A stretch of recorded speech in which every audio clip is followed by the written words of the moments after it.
Poucos nomes marcaram tanto a história da psicologia quanto o de Sigmund Freud.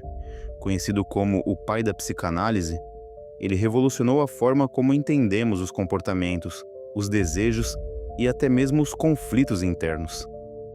Sua obra provocou admiração e críticas, mas o fato é que mudou para sempre a forma como a mente humana passou a ser estudada.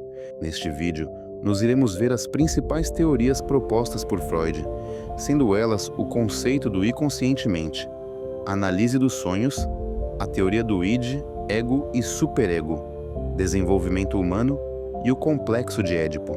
Então fique até o final para entender cada uma delas. Você está no Main Tailist.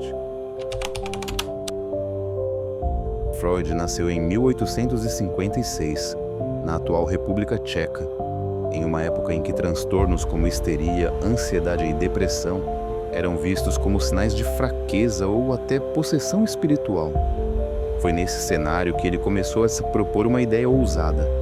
E se o sofrimento humano tivesse origem em processos escondidos dentro da própria mente? A partir daí, ele desenvolveu o conceito do inconsciente. Para Freud, nossa mente não se resume ao que percebemos conscientemente. Grande parte do que sentimos e fazemos é guiado por lembranças reprimidas, traumas, desejos proibidos e conflitos não resolvidos. Essa foi uma das maiores revoluções na psicologia, pois mostrou que o ser humano não é totalmente racional, mas influenciado por forças invisíveis e muitas vezes fora de seu controle. Outro ponto central na obra de Freud foi sua análise dos sonhos. Em 1900, ele publicou A Interpretação dos Sonhos, obra em que defendia que os sonhos não são eventos aleatórios, mas sim manifestações simbólicas do inconsciente. Segundo ele, os desejos reprimidos encontravam nos sonhos uma forma disfarçada de se expressar.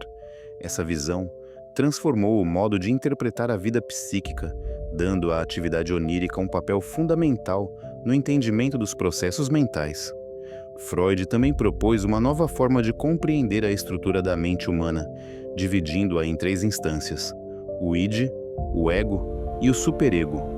O id é a parte mais primitiva, que abriga os instintos e desejos, funcionando sob a busca do prazer imediato, sem considerar regras ou consequências. O ego é a instância racional, responsável por equilibrar os desejos do id com as exigências do mundo real. Já o superego é a instância moral, formada pelos valores e normas sociais que atua como uma espécie de juiz interno. Esse modelo ajudou a explicar por que muitas vezes vivemos em conflito interno. O id exige satisfação, o superego impõe limites e o ego precisa mediar para que possamos viver em sociedade. Um dos aspectos mais polêmicos do pensamento freudiano foi sua teoria sobre o desenvolvimento humano. Para ele, esse processo não começava apenas na adolescência, mas desde a infância, sendo parte essencial da formação da personalidade. Freud descreveu em diferentes etapas. A primeira, que era logada ao prazer da amamentação e alimentação na boca.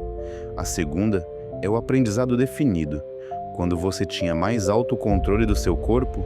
A terceira é quando nós começamos a ter curiosidade sobre o nosso corpo. Depois, a fase de latência, em que essas questões ficam em segundo plano e a criança passa a se dedicar a outras atividades. Então, chega na fase adulta e vem a responsabilidade sexual, onde basicamente temos que respeitar o nosso corpo do jeito que ele é. Foi nesse percurso que ele formulou também a ideia do complexo de Édipo, relacionada às dinâmicas afetivas e inconscientes da relação da criança com os pais.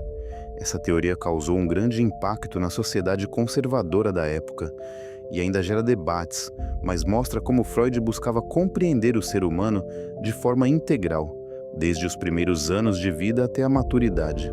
Na prática clínica, Freud também inovou ao criar o método psicanalítico. Sua técnica mais famosa foi a associação livre, em que o paciente falava tudo o que lhe vinha à mente sem censura, permitindo que conteúdos inconscientes viessem à tona.